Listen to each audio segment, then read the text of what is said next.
I'm Ayana Harper, and I was raised in the dusty outskirts of Dallas, Texas, where the sky stretches forever and the oil pumps nod like they're whispering secrets to the ground.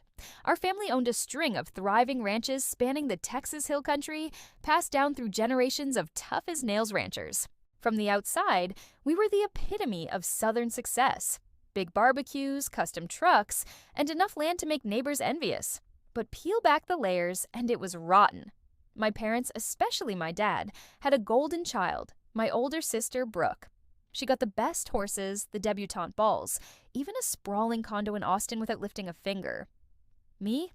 I was the afterthought, the one who mucked stalls from dawn till dusk, put myself through Texas A&M with scholarships and night shifts at a diner, and graduated top of my class in agricultural business.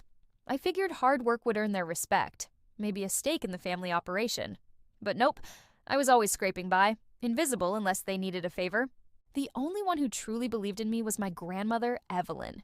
She'd been the brains behind expanding our ranches into ecotourism ventures, turning dusty acres into guest lodges that drew city folks for glamping and trail rides. Before she passed 5 years ago, she set up a $8 million inheritance fund, split evenly between Brooke and me upon our 30th birthdays. She was equitable to a fault, always saying blood didn't mean favoritism. Grandma's lawyer handled it all, and I turned 30 last month, expecting my share to finally give me a leg up. Maybe buy my own spread or invest in sustainable farming tech I'd been dreaming about. It all shattered on a sweltering Friday afternoon. I was loading up my pickup for a weekend cattle auction in Fort Worth, a deal that could connect me with buyers for my side hustle in organic beef. My phone buzzed. Dad's name on the screen. His voice cracked like dry earth. "Ayana, darlin', it's bad. Your Aunt Clara's been in a car wreck up in Oklahoma. She's critical. Families rallying at the hospital in Oklahoma City. Get here quick." My world tilted. Aunt Clara was my mom's sister, the fun one who taught me to ride and sneak sips of sweet tea whiskey. Panic surged. I ditched the auction, called off my plans, and drove north through the night, heart pounding against the steering wheel like a stampede.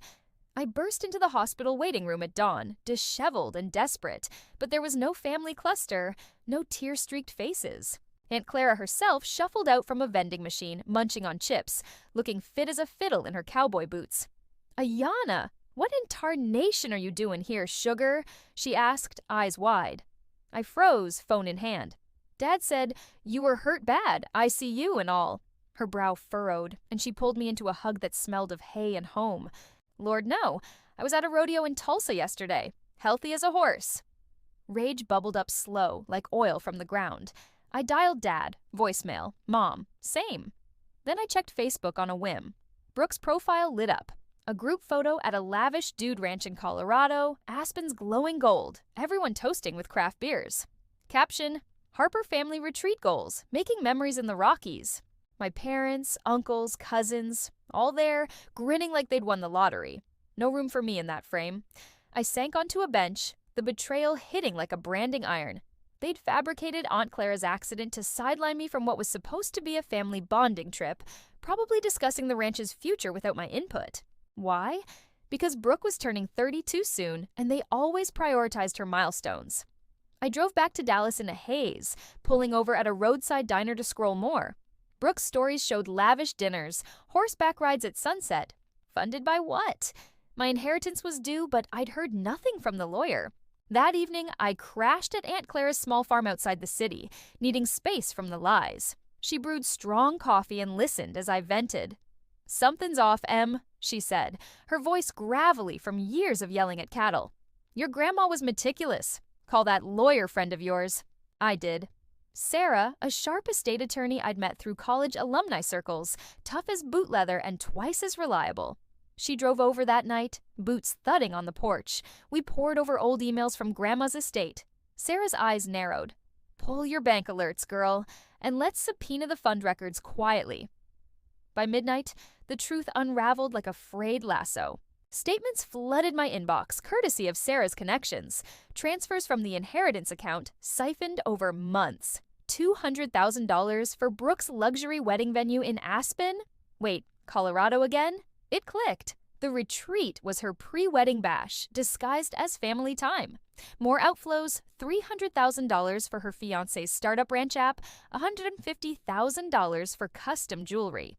My half, meant to hit my account, rerouted bit by bit to Brooke's whims. Dad had co-signed as executor, twisting Grandma's will with forged addendums claiming I waived my share for family unity. I felt sick, staring at the numbers under the dim kitchen light.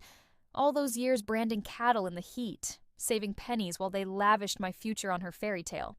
"There's more," Sarah whispered, pulling up emails hacked from Dad's account.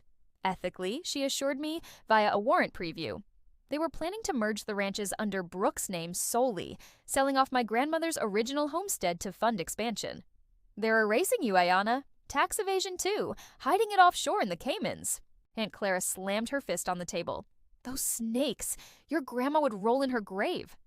Tears stung, but fury overtook them. I'd been the reliable one, covering shifts during droughts, negotiating deals to keep us afloat, and they stole my birthright for spa days and champagne toasts. Sarah leaned in, her Texas drawl turning steely. "We fight dirty, but legal. First, freeze the accounts, then expose them where it hurts. Their precious social circle." I nodded, a plan forming like a storm over the plains. The Harpers thrived on reputation, charity galas, church picnics, oil baron networks. Crumble that, and they'd crumble. I woke the next morning at Aunt Clara's farm, the smell of bacon frying pulling me from a restless sleep. My phone was already buzzing with notifications, friends and cousins reacting to Brooke's Colorado posts, oblivious to the lie that kept me away. Each glowing comment twisted the knife deeper. I wanted to scream, to call them out right then, but Sarah's voice echoed in my head. "Stay smart, Ayanna. Hit them where they're weakest." Their weakness was their image, polished to a shine for Dallas's elite. I wasn't going to let them keep it. Aunt Clara handed me a mug of coffee, her eyes fierce. "You ready to stir the hornet's nest, sugar?" I nodded, fingers trembling as I opened Twitter. I typed fast, my heart thumping. Funny how the Harper family retreat in Colorado left me out. Funnier how they used my $4 million inheritance to fund Brooke's wedding and startup dreams. Lied about Aunt Clara's accident to keep me away. Time for truth. I attached a screenshot of the bank transfers Sarah had dug up, blurred just enough to tease without breaking legal lines. I hit post, my breath catching as the tweet went live. Within minutes, it was retweeted by old high school friends, then local ranchers, then a Dallas gossip blog with thousands of followers. The storm had begun. My phone rang. Brooke. Her voice was shrill, panicked. "Ayanna, what are you doing? Delete that tweet. You're ruining everything." I let her ramble, her excuses piling up like manure. "Ruining everything?" I cut in, my voice low and steady. "You took my money, Brooke. My future. You didn't even flinch." She stammered. "It wasn't like that. Dad said you didn't need it, that you'd agreed." "Agreed?" I snapped. "You forged my name. You're not the victim here."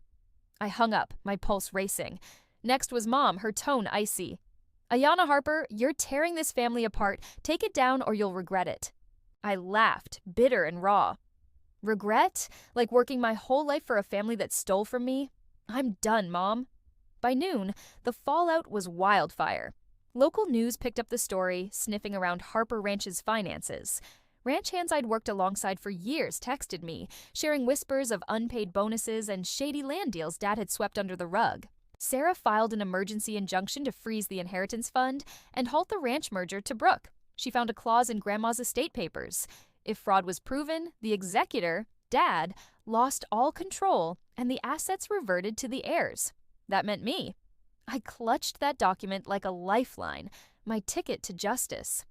That afternoon, I drove to our flagship ranch in Hill Country, the one Grandma built from nothing. Dad's office was in the main lodge, all polished oak and trophy antlers.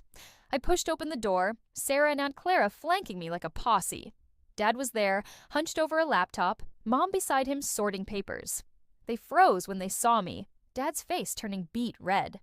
"You got no business here, Ayanna," he growled, slamming the laptop shut. I held up Grandma's estate clause, my voice steady despite the knot in my stomach. "Actually, I do. This says fraud voids your control. You stole my share, Dad. You're done." Mom's face paled, her hands gripping a stack of deeds. "Let's talk this out, honey," she pleaded, but her voice shook. Talk? I said, stepping closer. Where was the talk when you funneled my inheritance to Brooke? When you lied about Clara to keep me away? Brooke burst in then, eyes wild. You're such a jealous little brat, Ayanna. You can't stand that I'm the one they trust. I met her gaze, unflinching. Trust? You built your life on my money. That's not trust, it's theft. Sarah stepped forward, cool as a winter creek. We've got bank records, forged signatures, and offshore accounts. The feds are already looking. As if on cue, 2 federal agents walked in, badges gleaming. Dad's jaw dropped, papers slipping from his hands. Mr. Harper, one agent said, we're investigating allegations of fraud and tax evasion. You and your wife need to come with us. Mom gasped, clutching Dad's arm, but he just stared at me, eyes burning with a mix of rage and fear. I held his gaze. You thought I'd stay quiet, I said. You were wrong. The weeks that followed were chaos, but the good kind. The courts moved fast with Sarah leading the charge. The evidence was ironclad. Dad and Mom had siphoned my $4 million share, leaving me pennies while Brooke lived like a queen. The judge voided the ranch merger to Brooke and restored my half of the inheritance. What was left of it? Most was gone, spent on her lavish life, but the ranches were worth more. The court did something I hadn't dared hope. It awarded me full ownership of Harper Ranches, citing Dad's breach of fiduciary duty. My parents faced charges for fraud and tax evasion, their perfect image shattered across every Texas news outlet. Brooke's wedding plans fizzled when her fiancé bailed, spooked by the scandal. She sent me a pathetic email, begging for forgiveness. I didn't reply. Some wounds don't heal with sorry. Taking over the ranches was no picnic. Dad's mismanagement left debts, disgruntled workers, and crumbling fences. But I rolled up my sleeves just like always. I met with every employee, paid back wages, and started ecotourism initiatives Grandma would have loved. Solar panels, native plant restoration, community workshops. The ranch hands began to trust me, their loyalty earned through sweat, not lies. One starry night, I sat with Aunt Clara on the lodge porch, the hill country rolling out dark and vast. She sipped her whiskey, grinning. Your grandma's smiling down, Em. You took her legacy and made it yours. I smiled, the weight of years lifting. They tried to bury me, but I grew roots instead.